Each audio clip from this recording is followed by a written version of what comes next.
what can civilians do to sacrifice for their country? What risk can you take? Welcome back to the Two Promises podcast. Let's dive right into another exciting adventure with BD and crew as he pursues his new passion of one day finding the most epic bourbon. The Two Promises team send their special thanks to Hobie and the Huckleberries for their masterful theme music. So grab a glass, relax, and enjoy responsibly.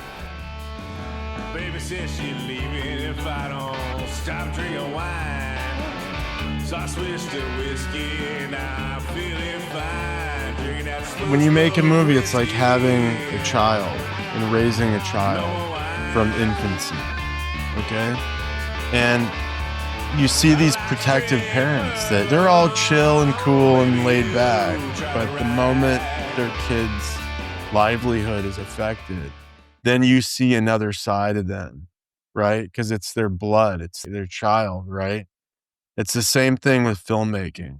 When you've been doing this for 30 years like I am, they're like, oh, Chris Martini, he's such a easygoing, laid back filmmaker, director. Well, I am most of the time until you mess with my child. Yeah. When you mess with my child, you're going to see another side of me. So if there's anyone on a film that's trying to get in the way of the story that you're trying to tell, because you'll encounter these people, right?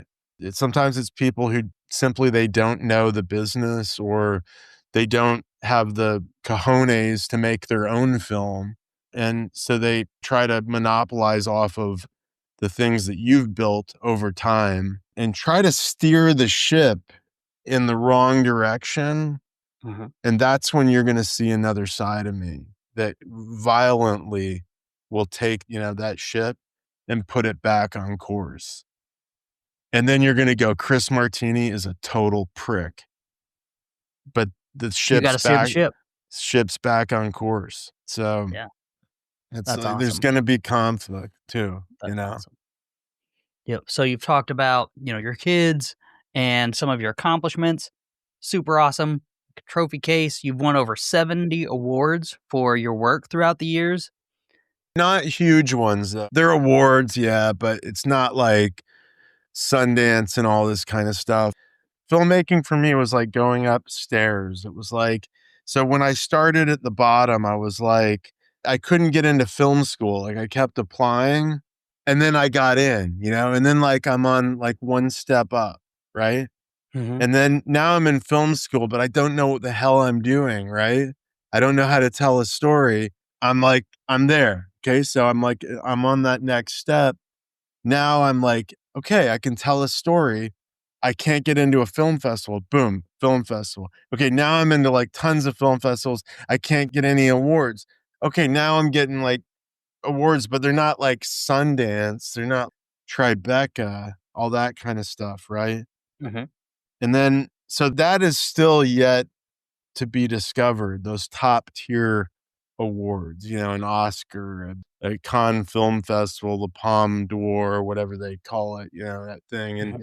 But then it was like, oh, I haven't gotten into movie theaters. My film hasn't been in theaters. I'm a filmmaker and I haven't shown in movie theaters. And then I did it, so it's like one step at a time, but the awards thing, I still have to get the big awards. So, Mm-hmm. And at the end of the day, it's not quantity over quality. Now I'm like, I don't want to make tons of films. I want to make one great film and get one big award and make its money back to the investors and then some, and then I'll be good. And then I'll sleep easy. Nice. Yeah. I feel like you've always been about impact, but it also kind of feels like this is where now you're like almost laser focused for like your next few projects. So I got to go big. I got to go big now. So with the budgets and, Okay. So sounds to me like you've already kind of answered the question that I was going for. These awards, do they mean something different for you than the impact of The Man You Don't Know?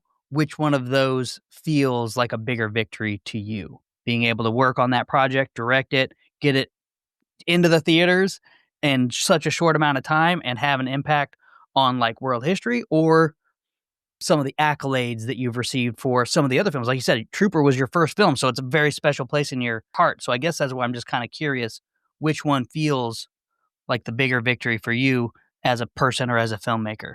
Each one was its own victory, Okay.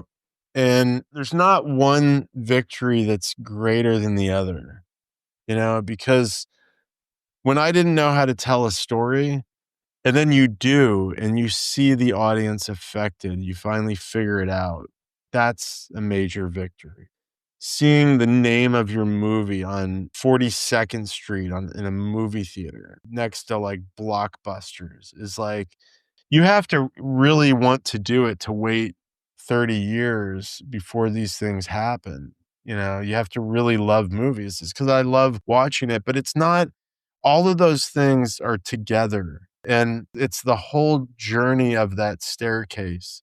And it's not one step on its own. It's that whole journey. And that's when you need to be thankful for where you are. I'm always like, I'm a workaholic and I always have to be multitasking and working on something and doing something and knocking something out. And I'm starting to chill out now where I can just look at what I've done and just pat myself on the back, just Yeah. chill out. It's like, okay, I'm probably not going to be an Ingmar Bergman. I mean, I don't know. That guy made like 3, 4 films a year. I don't know how he did it, but I kind of did it, So just like chill out. Don't be so hard on yourself. If you want to make movies and you're just starting out, just do a little bit every day. Just write every day a little bit.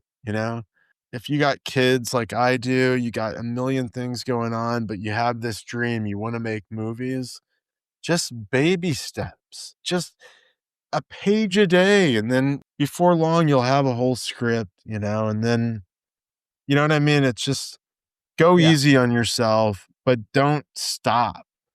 Like, don't not do something when you want to do it. Like, do a little bit every day. Just make sure you're consistent. Like, if you're tired, do it. Just do it tired. You know what I mean? And Yeah. it'll be done. And the next day you won't be tired and it'll be better. And then you'll go back and you'll make the bad stuff better. And it's a process. Like, I but love it. don't lag. That's my only advice to filmmakers. Just like a little bit at a day. But like, if you have energy and mental energy and you can go longer, like push yourself to go longer, but don't kill yourself. Just go easy on yourself. That's good. That's good. I love it. And these principles are so awesome because I think that they need to be said, they need to be heard. And it kind of reiterates some of the stuff that I've read about the industry as well. So, Stephen Pressfield, he's an author that I value his work. I think he does good stuff. And I listened to a different book that he wrote that was more of his autobiography called Government Cheese.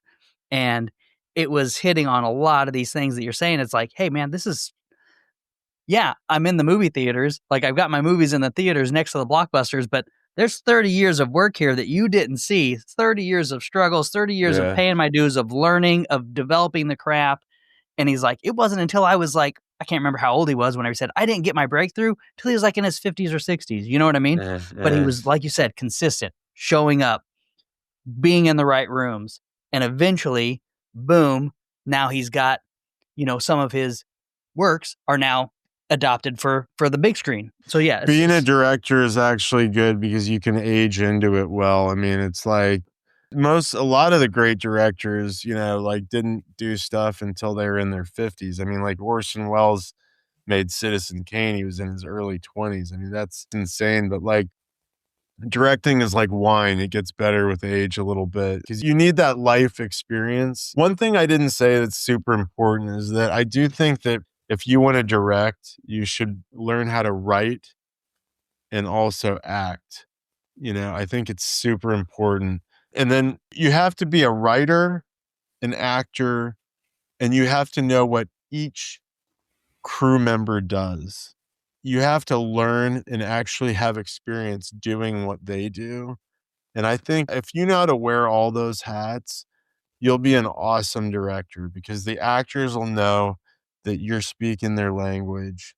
from writing, this is the most important thing. You'll know how to tell a good story.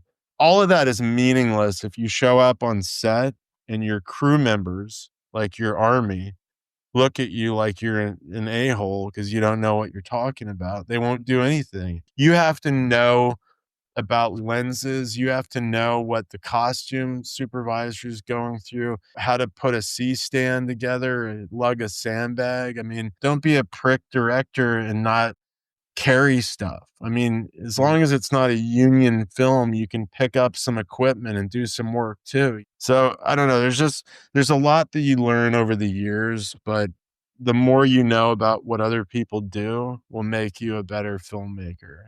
Because you see these directors that show up on set and they're like they're so bad to the people that work for them.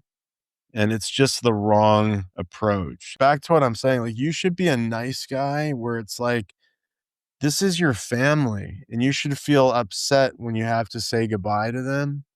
But at the same time, if there's a bad apple and it's going to ruin where this ship's going, then that's when you need to be the guy that they haven't seen. But they'll respect you for it. At the end of the day, they will, because they want a leader, So when stuff goes wrong and they see that you're not just this like laid back, mellow guy or girl, and you know how to be mean and when you need to for the overall good, then you'll get respect that way. That's good. Yeah, and I mean those are difficult lines to tread. So one of my frustrations, I think, in the teams was that the triad, like the Master Chief, the CO, they spent a lot more time at the team with the enablers, the technical support elements, and that was their day-to-day working operations for the most part. So keeping those relationships clean and not being the stern disciplinarian was kind of in their favor to keep things less conflict in their day-to-day life. Then most of the time the operators are out in the field training or out deployed. So we're grinding, we're doing work, we're trying to make sure everything's lined up for the next trip while we're on a trip. And then it's almost like we come back and we're it's pulling teeth to get the gear. It's pulling teeth to find the people in the office. It's pulling teeth to get the support that the system is there for. And so that leadership style that can be the disciplinarian dad, father figure, whatever, that can say, hey, sure, we need to be a family. We need to get along. We need to have our circuits, running well, but we got to do the job. If somebody's out of line, being able to, like you said, step up, be that leader is an incredible skill. And I think that's part of my life development, but I think everybody's kind of like working on in those spaces is trying to develop those traits that you can do it effectively. So I'm so glad that you brought that up because it relates to some of my experiences as well and just adjacent. It all stems from failing. I mean, we haven't talked about that, is failing. I guess that's the great thing about film school. It's not really a waste of money because it lets you fail, So like when you spend your own money and you see that fly out the window and then you're left with this film that does not make any sense. You can only do that so many times before it breaks you. This is why so many people drop out of filmmaking. So it's those failures that teach you, after failing so many times when it's going right and when you have a good movie, right? Nice. And when it's going right, and then this other factor comes into play and it starts to change this thing and take it in another direction where it could become bad. That's when you got to step in. So without failing, you're not going to know when it's going bad because you're not going to have that experience of like being in the editing room and looking at this garbage going, you know what I mean? Like, so yeah. I did a lot of that. I looked at a lot of garbage that I had made. So, and I'm still learning. Awesome. So you've tackled the biggest political figure on earth. Where do you go from here? What's the story that Christopher Martini hasn't told yet? I mean, I told you a few of them, but I'd like to do a movie that really captures my childhood and my family. I was really impacted like by movies, Ordinary People, Kramer versus Kramer, that were sort of like family dramas, and my family was a divorced family, and I don't think I've really tackled it properly, but I would really love to do a film about sort of the complexities that were involved in my family when I was growing up. And so, having an Italian father and an Irish Texan mother and sort of a divorce, and it was a unique American family, and I want to find a way to capture that somehow and put that into a package, a story that kind of archetypal, that any American will look at that and relate. We were such a different family that's going to be a challenging job to make that kind of universal. Yeah, that's awesome, though. Yeah, that sounds like great because people need to hear those stories. They need to, like I said, the family I feel like has been moved away from so much in like our modern world, and it has so much to do with how people are raised, how much they know about the world, how they treat other people, the respect that they show in an area of public where there's other people. So yeah, I think that would be a very powerful legacy piece that Yeah, you two leave behind. God and the family are where we need to put our focus back. I think if we focus on those two things, a lot of this mental health stuff is going to improve. That's awesome. Great vision. And that's very aligned with I'm hoping to do here with the podcast is help address some of these issues, help the people that are in the darkness, that are struggling through things that maybe they came from abusive home, whatever it might be, but give them that lifeline, give them some hope and show them some stories like yourself, like, hey, we came from a broken home, but look at how successful we've been. Look at how much values we can still throw out there and put out on the table. So absolutely fantastic. I do. I'm not done with the military, the veteran thing either. After Trooper, I was like, oh, I don't want to get pigeonholed. But then I kind of realized it was my calling. It's become I'm building sort of a body of work around veterans issues, military issues and stuff. And I would like to teach more civilians how to break into the military kind of circle so that we can show that we love you guys and that we are here if you need us. We got to break that barrier, because if we can get in there and I can teach people how to earn trust, I think that's going to help a lot of veterans also, just knowing that there's a community of civilians that really is thankful and has their back, and in a meaningful way, meaning like make time, not be afraid to hear stories and listen and stop what you're doing and talk and say, hey, call me if you need to talk.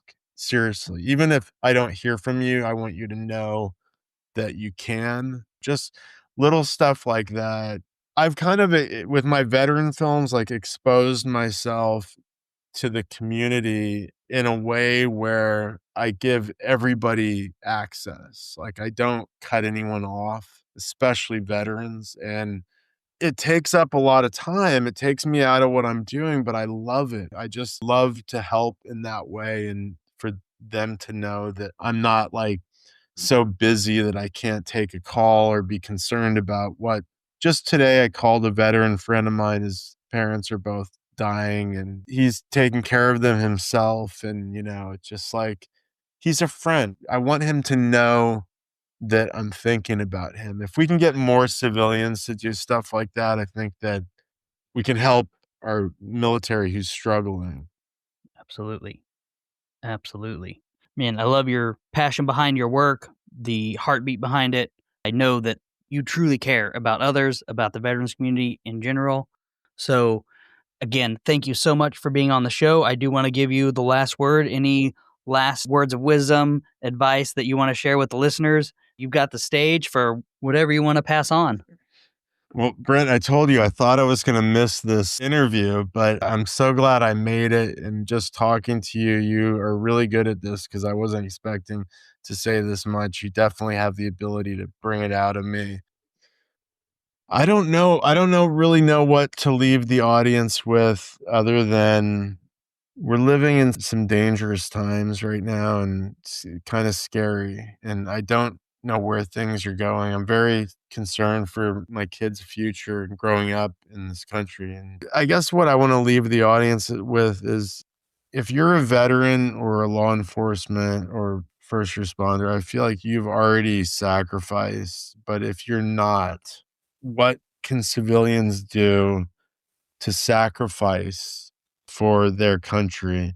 What risk can you take that's going to take you out of your comfort zone, that's going to risk your livelihood to make this a better country for everybody else? Because I did to some extent in my career. Now I'm kind of like pulling back again, but I'll do it again. But it's like, and now I'm willing to kind of just stop and do whatever I need to do for my kids so it's a safer, better country for them. But it's like part of the problem is like it's too safe. We're living off of what you guys did for us, what each generation of our military did to make this a safe country where we don't have to risk and put everything on the line. But now things are changing and we actually need to get uncomfortable and do things that we don't, I'm just speaking like peaceful things, but that might, things that you do that might put your job at risk, that might put your friends, your livelihood at risk, but it's for our country, whether it's speaking out or communicating or running for council or passing bills or whatever, making art about it, or just do something for this country. That's it. That's all, in whatever form you can, because we're not going to have it. Things are changing so fast and we're not going to have this if we all don't start thinking this way quickly. Absolutely. I definitely agree. Again, thank you so much. It's been a pleasure having you on, and I look forward to seeing all of your new projects. I'm excited. Brent, thanks so much, man. Appreciate it. Thank you for joining us today on this curious roller coaster of life. If this is your stop, please exit peacefully. Enjoy the rest of your day. If you're ready for another one, just push play.